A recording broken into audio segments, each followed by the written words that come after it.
یہ clear view ہے جبل سور غار سور کا. مجاہدین کرام جیسے کہ میں نے آپ کو بتایا ہے کہ اس کی بلندی تقریباً 5,500 اس کی بلندی ہے, ٹھیک ہے, اور اس کا جو طریقہ کار ہے وہ بھی میں نے آپ کے ساتھ شیئر کیا ہے, میں نے آپ کو بتایا ہے, ٹھیک ہے. اچھا مجاہدین کرام, اب یہ تھی ہماری پہلی زیارت جبل سور غار سور کی. اب آگے کون کون سی زیارت ہے وہ سن لیں.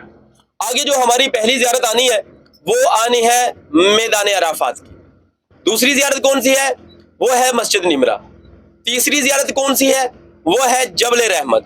اور انشاءاللہ تعالی بفضل خدا جیسے میں نے آپ کو یہ پہلی زیارت کی ہے اینڈ تک اسی طرح آپ کو زیارت انشاءاللہ تعالی کرواتا رہوں گا. اچھا حاجی صاحبان, یہاں پر جو آپ حجاری کرام آتے ہیں, یہاں پر آنے کے بعد سب سے بڑی آپ صرف 2 غلطیاں کرتے ہیں, صرف 2. وہ کون سی؟ پہلی ہے ویسٹ آف ٹائم, ٹائم کا ضیاع, ٹائم کی بربادی. اور دوسری ہے ویسٹ آف منی, یعنی کہ پیسے کا ضیاع, پیسے کی بربادی. اب ٹائم کا ضیاع آپ کس طرح کرتے ہیں, میں آپ کو ایک ایگزامپل دیتا ہوں. کچھ دنوں پہلے کی ایک انکل کے ساتھ ملاقات ہوئی. وہ انکل بتانے لگے بیٹا میں نے راشد زیارات پہ جانا ہے. میں نے کہا انکل چلیں گے, میں آپ کی کل سیٹیں ریزرو کر دوں گا. کتنے لوگ ہیں؟ بتانے لگے کہ راشد بیٹا ہم 7 لوگ ہیں. میں نے کہا ٹھیک ہے انکل, کل آپ آ جائیے گا, 7 سیٹیں رکھ دوں گا. وہ بتانے لگے کہ نہیں بیٹا جانا میں نے اکیلے نے ہے. میں نے وجہ پوچھی, انکل 7 فیملی ممبر ہیں, اکیلے نے کیوں جانا ہے؟ تو وہ بتانے لگے کہ راشد بیٹا جو میرے بچے ہیں نا وہ تو یہاں پر آنے کے بعد سارا دن سوئے رہتے ہیں. اللہ اکبر. حاجی صاحبان آپ ابھی اسی وقت میرے کہنے کے اوپر اپنے ذہن کو دوڑائیں اپنے عزیزوں میں, دوستوں میں, رشتہ داروں کے اندر, اور آپ کو ایسے ایسے لوگ ملیں گے کہ جن کے پاس ہزاروں لاکھوں نہیں کروڑوں روپے موجود ہے, لیکن اللہ پاک نے ان کی یہاں پر حاضری ابھی تک قبول نہیں فرمائی.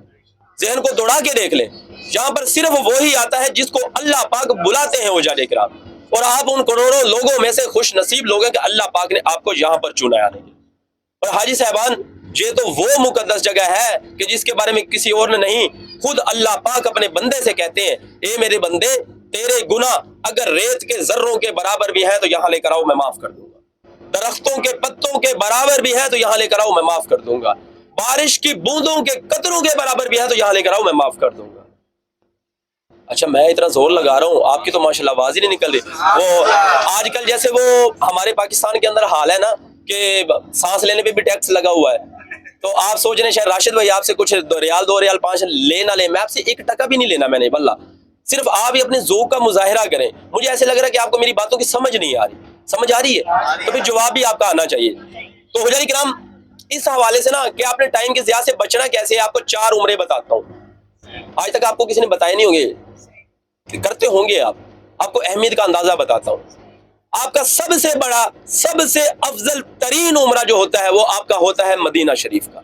جب آپ روزہ رسول پہ حاضری دیتے ہیں, حاضری دینے کے بعد وہاں سے میقات سے احرام باندھ کر یہاں پر آ کر عمرہ پرفارم کرتے ہیں, ادا کرتے ہیں. نمبر 1 یہ عمرے میں نے آپ سے پوچھنے بھی ہیں کتنے بتائے ہیں. دوسرا آپ کا ہے طائف کا, جب آپ طائف جاتے ہیں وہاں زیارات بھی کرتے ہیں, 5-7 زیارات ہیں. اس کے بعد کرن المنازل انٹرنیشنل میقات ہے, وہاں سے احرام باندھ کر یہاں پر آ کر عمرہ پرفارم کرتے ہیں, ادا کرتے ہیں. کتنے عمرے ہو گئے؟ 2 ماشاءاللہ. تیسرا عمرہ جو ہے وہ آپ کا ہے مسجد جعرانہ کا, کہ جہاں سے ہمارے پیارے آقا صلی اللہ علیہ وآلہ وسلم نے بھی احرام باندھا تھا, یعنی کہ مسجد جعرانہ کا. کتنے عمرے ہو گئے؟ 3.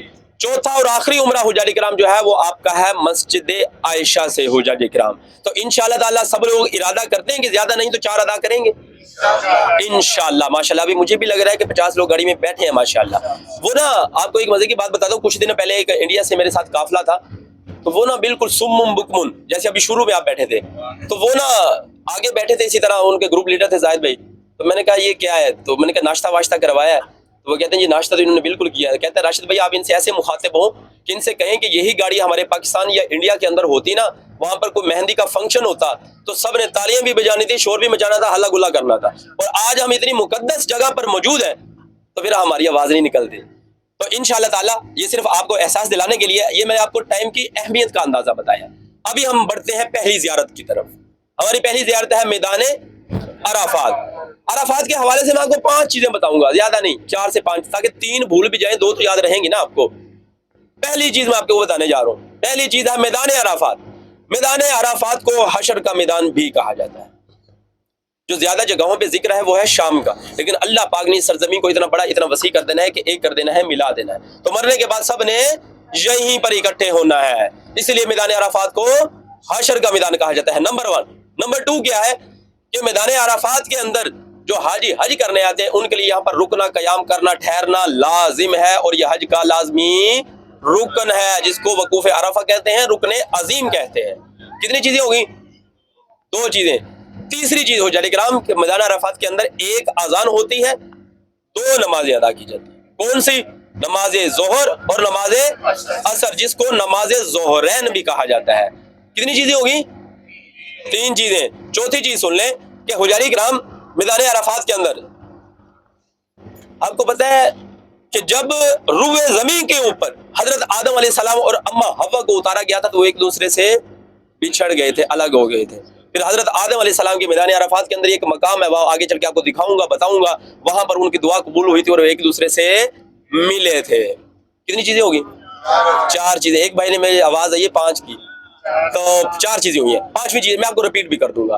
اچھا، 5ویں اور آخری چیز میں آپ کو یہ بتانے جا رہا ہوں کہ میدان عرفات کے اندر ہی حضرت جبرائیل علیہ السلام نے حضرت ابراہیم علیہ السلام کو مناسک حج سکھائے تھے، اور وہ اس تمام عمل کو جان گئے تھے، اور اس کو عرفہ کہتے ہیں۔ اور عرفہ کے معنی جاننا، پہچاننا کے ہوتے ہیں۔ سمجھ آئیے اس کی؟ یا تھوڑا سا شارٹ کر دوں، اس کو شارٹ کر دیتا ہوں کہ 5واں پوائنٹ یہ ہے کہ حضرت جبرائیل نے مناسک حج سکھائے تھے حضرت ابراہیم علیہ السلام کو، وہ سارے عمل کو جان گئے تھے، اس کو عرفہ کہتے ہیں، اور عرفہ کے معنی جاننا پہچاننا کے ہوتے ہیں۔ اچھا، اب کتنے پوائنٹ بتا دیے میں نے آپ کو؟ 5۔ پہلا پوائنٹ کون سا تھا؟ کہ اس کو حشر کا میدان بھی کہتے ہیں، میدان عرفات کو، بھول گیا آپ کو سب کو۔ دوسرا پوائنٹ کون سا تھا؟ کہ یہاں پر حاجیوں کے لیے رکنا ٹھہرنا لازمی ہے۔ کتنے ہو گئے؟ 2۔ تیسرا پوائنٹ کون سا تھا؟ کہ یہاں پر 2 نمازیں لازم ہوتی ہیں، ظہر اور عصر، ماشاءاللہ۔ چوتھا پوائنٹ کون سا تھا؟ کہ روئے زمین کے اوپر جب حضرت آدم علیہ السلام کو یہاں پر ان کی دعا قبول ہوئی تھی۔ 5واں کون سا تھا؟ مطلب حضرت جبرائیل نے مناسک حج سکھائے تھے حضرت ابراہیم علیہ السلام۔ اب دیکھیں ماشاءاللہ میں نے آپ کو 5 پوائنٹ بتایا نا، حج سے کم از کم آپ 2 تو یاد کر ہی لیں گے نا۔ تو انشاءاللہ میرا یہ وعدہ ہے آپ کے ساتھ کہ آپ کو زندگی کے اندر کسی کے سامنے شرمندگی نہیں ہوگی۔ اگر میں بھی آپ چاہوں نا، یقین جانیں تو مجھے کوئی کچھ نہیں کہہ سکتا، میں آپ کے ساتھ بیٹھ کے چلا جاؤں گا، نیند کروں گا، گپ شپ کروں گا، لیکن فائدہ نہیں ہے، نقصان آپ کا ہے۔ تو انشاءاللہ میں اسی لیے آپ کو بیدار کر کے رکھتا ہوں، جگا کے رکھتا ہوں۔ اچھا، تو یہ چیزیں تھی میدان عرفات کے حوالے سے۔